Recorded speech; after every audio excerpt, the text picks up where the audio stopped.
Section 4.3 is titled Riemann sums and definite integrals. And this section is hopefully going to tie together what we did back in 4.1 and 4.2 to show the connection between them, okay? So we have a lot of writing. If you do not have notes printed out, please don't try and write all this down. We will be here forever if that's the goal. Print them out later and just fill things in, okay? So just bear with me if you don't have notes printed out, and we'll talk through these. This is first just defining what a Riemann sum is. So a Riemann sum, so let f be defined on a closed interval AB, just like the function we just did in 4.2, okay? And let delta be a partition. Okay, we had partitions that had 4 rectangles, okay? And they're saying that partition could go to n rectangles, right? So it's going from A, which they're calling x0, all the way to xn. So they're partitioning one off. We partitioned ours off from x0 all the way to x4. That's what we did. Delta xi is the width, right? That all this looks the same. It's got a little bit more abstraction to it, but it's all the same as what we just did. If c sub I is any point, we did left endpoints, we did right hand endpoints, and we did midpoints. But remember when I did it, I said we really could use any point in between. We could really make it arbitrary. We're just choosing things nicely for the calculation purposes.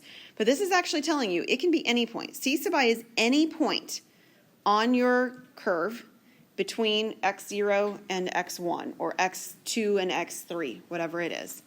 Then the summation right here from I equal 1 to n of x ci right here, and delta x sub I, that's our width, is called a Riemann sum for f, for the partition delta. So what we did in the last section, 4.2, was a very controlled environment to find Riemann sums. We specifically did it for left-hand endpoints, right-hand endpoints, and midpoints. But that's what he did, is we found very specific Riemann sums. The sums in section 4.2, I said, are those cases, and then ours that we're going to be talking about now are just simply more general. Definite integral. All right, so if f is defined on the closed interval AB, and we actually have the limit of the Riemann sums over a partition delta, then the limit of as the delta approaches 0 from I equals 1 to n of f of x, c sub I delta x sub I exists as described above. So everything is what it was in the previous definition. F is said to be integrable on AB.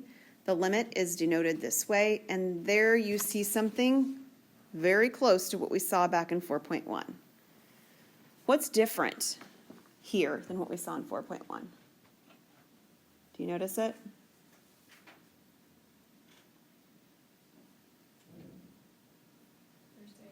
There's an A and a B. When we did 4.1, there was no A and there was no B. Okay? So that notation is different, and it means something. We're gonna talk about what it means. But the other symbols mean exactly the same thing they did before. It means antiderivatives. Find the antiderivative, find the antiderivative, find the antiderivative. And then we got to figure out what to do with A and B. Okay? This is the connection. Riemann sums, when the rectangle widths become infinitely small, actually find areas under curves, and that can be done with antiderivatives. Okay, that's what we're going to do. We're going to let these rectangles get infinitely narrow, and in doing so, we can actually use antiderivatives to calculate those areas instead, and it's a lot easier. Right?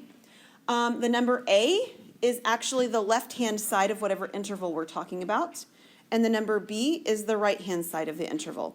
So what we're using the antiderivatives for when we do definite integrals is we're finding areas under curves. It's kind of like when we did slopes, right? But what were we doing when we found derivatives? We were finding slopes of tangent lines. Well, depending on the context, those tangent lines told us different things, right? That information could find for us maxes and mins. That information could find for us acceleration or velocity. It could find different kind of components of different things depending on the context that we were working in. This right now is the context of finding the area under the curve. And theorem 4.4 and 4.5. Let me just run through these real quick because then we'll be able to start into applications next time. Theorem 4.4 says that continuity implies integrability. So as long as you have a continuous function, it's going to be able to be taken, you're going to be able to find an integral. It wasn't that friendly with derivatives. Not only with derivatives did you have to be continuous, but it also had to be smooth. Do you remember that? This is telling you it really doesn't even have to be smooth. You could have sharp turns and things and it would be okay. As long as it's continuous, you're good to go. So you could have vertical tangent lines. You could have cusps, those kinds of issues. And the last one here is sort of a concise statement about what I've already said. If f is continuous and non-negative, that is another feature here for what we're talking about, on the closed interval AB, so it has to be above the x-axis, right? Then the area of the region bounded by the graph of f, the x-axis, and the vertical lines AB, those same vertical lines I drew in on my previous work, right, will be the definite integral from a to b of f of x dx. Okay, so when we come back next time, we'll do a quiz first, and then we'll actually apply what this means in terms of calculating these, and you'll see the beauty of all the hard work in these last couple of sections come together, all right?